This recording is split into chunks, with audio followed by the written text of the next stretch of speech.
So I've been having a few issues with my portals, and I've had a couple issues as time has gone on. The initial caliper brackets didn't fit quite right. I had the spline snap off of one of my output shafts, a couple things like that. I've had to replace the seals at 500 miles, which is pretty understandable, but they were starting to get a little leaky slash weepy. So I've had some small issues like that, but I in no way want to come across as I think the Super TV portals are junk. They are awesome for what they are. They handle an immense amount of torture. Um, I've literally pulled trucks out with my razor, so I do not want to give the idea that they're a bad product. 100% worth the money. Definitely the best way, the most reliable way to lift your bike and do a gear reduction. Because any other lift, you're going to run aftermarket axles, which have heat issues, boot issues, whatever. You can keep your stock axles. Haven't broken any axles really, except for ones that were rip boots that were my fault. So these portals are awesome, but I'm just posting these videos to inform you guys of things you might want to, if you do get them, you might want to make sure you use some really good hard cotter pins. And I recommend torquing them down a little bit over the spec. I did have one shaft snap off, but that was with the old nut design.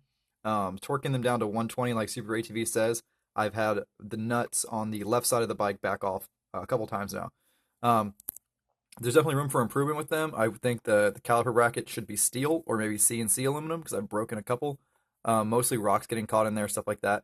And I also think the spindle, the output shaft nuts on the left side of the bike should be left-hand thread, as I explain later in this video.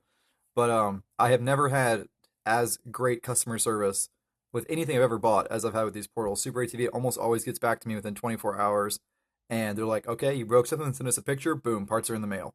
I haven't paid for anything that I broken on the portals, except for when I wanted to get a new set of hubs and rotors because they were a little scorched up, and that's completely understandable. And even that was priced pretty reasonably. Great people to deal with, super good customer support. The product, I think they're going to get these kinks worked out of it eventually, but I will definitely be putting portals on any bike I can because the amount of performance you get out of them is well worth the extra maintenance of changing the oil and the seals and the few little issues you got to deal with. That being said, I'm looking at these 6-inch portals for a Sportsman 850, and very, very tempting. So I got this awesome floor jack for Christmas from my dad that can lift up an entire side of the Razor at once.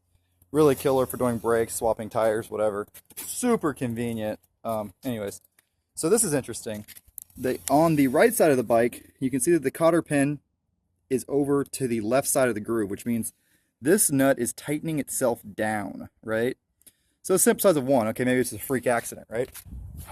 This one is on the right side of the groove. You can actually see that it's pinching so tight, it's bending the cotter pin over, trying to tighten itself.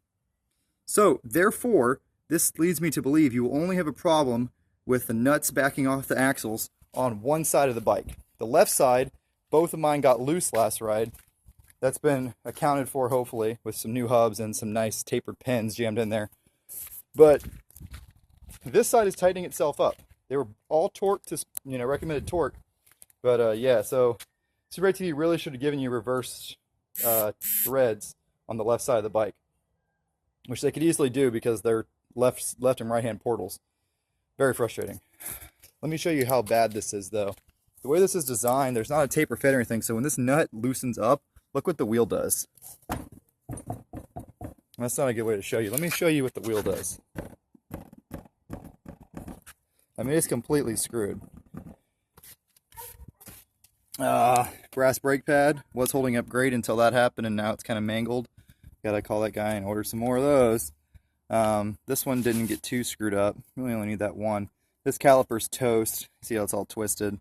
That caliper bracket. Alright, so I got my old brake rotors back out. The ones I replaced because I wanted a smoother surface. Not that it mattered because I still went through brake pads every ride, but not nearly as much wobbly in these. So that means most of the wear, the shaft is so much harder than the hub. It took the brunt of the abuse, and the actual output shaft of the box is pretty much okay. It's really not wobbling that bad. This is the other one. You can see how it won't focus down in there. There you go. See how beat up the splines in here are? Yeah. So that's going in the trash. But you can throw these on for now, and they fit okay. So that's a good. Try to keep the nuts from backing off the Razor. These are big hardened stainless steel cotter pins. I'm going to drill out the hub a little bit, or the shaft, but I'm not really worried about doing that because those shafts are screwed anyways. I also got some tapered pins, which are even probably stronger. I could hammer in there. These are, I don't know, just regular cotter pins, but because they're not split and they're spring steel, they're not like bendy steel, probably a little harder. And I also got some nice roll pins. That's not a roll pin. These are the roll pins. They're hollow, but again, they're spring steel, so they're probably pretty strong, and they'll keep on there really nice. So I'm probably going to try a different one on each wheel and see which wheel falls off first. I think that is the thing to do. So we got out the old torque wrench, did the Super ATV procedure, torque to 120 foot-pounds, and then rotate until the next available hole. Did that, and then I hammered in a, looks kind of stupid, but I hammered the shit out of it. I hammered in a tapered pin. Solid pin, tapered, and it's all the way through, so it's on both sides. It's fitting in there real tight. The only thing I'm worried about this is if this screw starts to loosen up and work this, it could make this fly out because there's no bend on this side. But just gonna keep an eye on that. But that is the tightest I could get something in there that's solid, because it's literally a press fit into here. I didn't want to drill the hole out in the output any bigger. Not that it really matters. There's no force on the shaft out this far, but didn't want to mess with that. So we've got a new hub on here, which is one of my original hubs, and then we've got torqued with a torque wrench, and then we've got the pin hammered in it, so that should be good to go.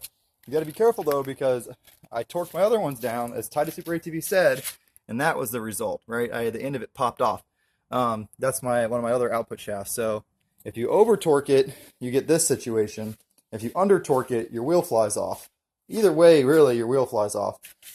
So yeah, I'm not sure what to think about that, or what the best fix for it is.